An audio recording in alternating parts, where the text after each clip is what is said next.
My name is Kennedy Simpson. Healthcare should not be a privilege reserved for a few. It should be a basic right available to everybody.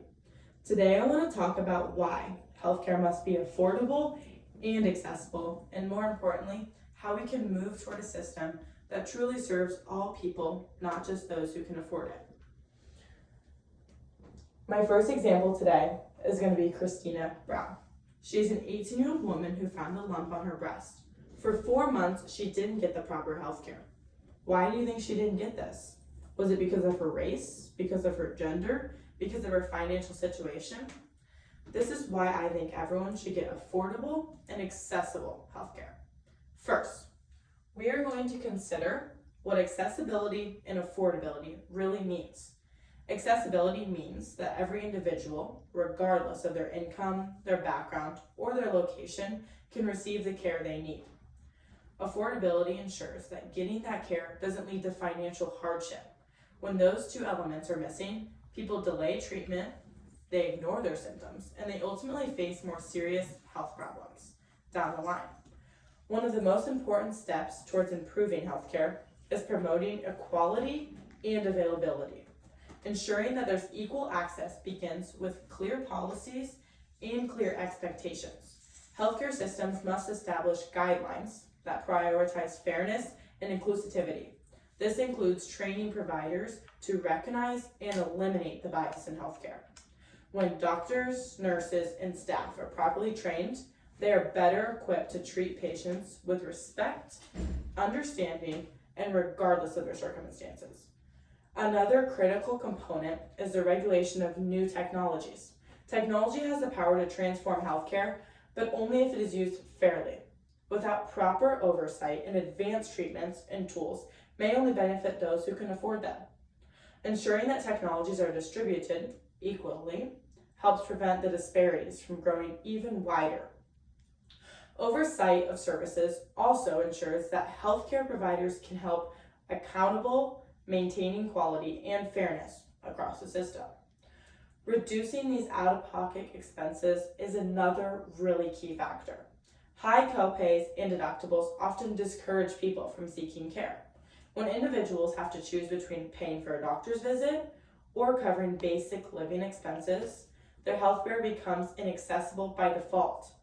Lowering these financial barriers leads to earlier treatment, which not only improves the patient's outcomes, but also reduces long-term costs. Preventative care is always more effective and less expensive than emergency intervention. Now, we are going to shift to improving the financial aspect of healthcare. One promising approach is value-based care. This model focuses on quality over quantity, meaning that healthcare providers are rewarded for positive patient outcomes rather than the number of services they deliver. By prioritizing effectiveness, value-based care reduces unnecessary treatments and overall cost while improving patient satisfaction.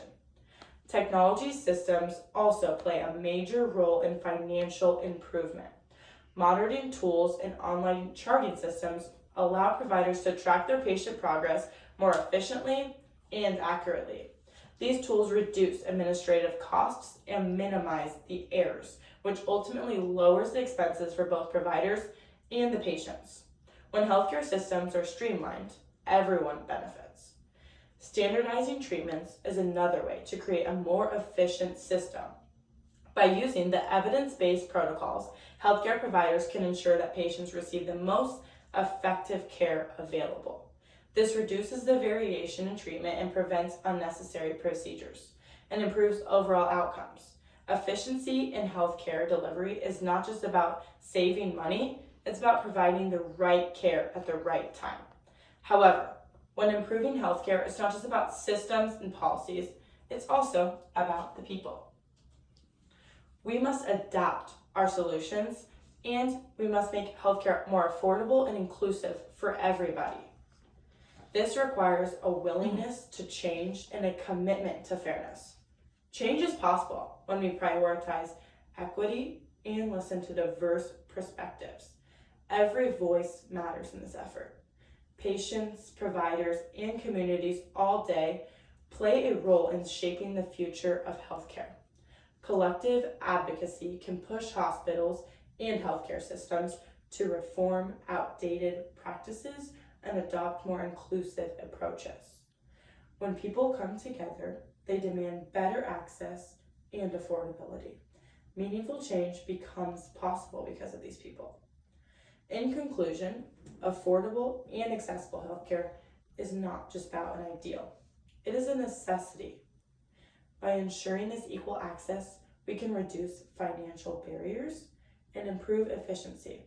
And embracing innovation responsibly, we can build a system that works for everybody. The path forward really requires collaboration, accountability, and a shared commitment to fairness. Healthcare impacts every aspect of our lives, and when people are healthy, they can work, learn, and contribute to their communities. But when healthcare is out of reach, the consequences extend far beyond to the individual.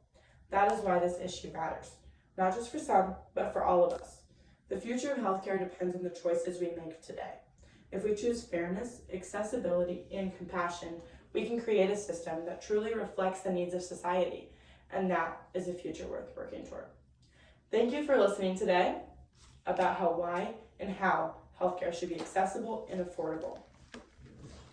This is my bibliography and all my sources I use.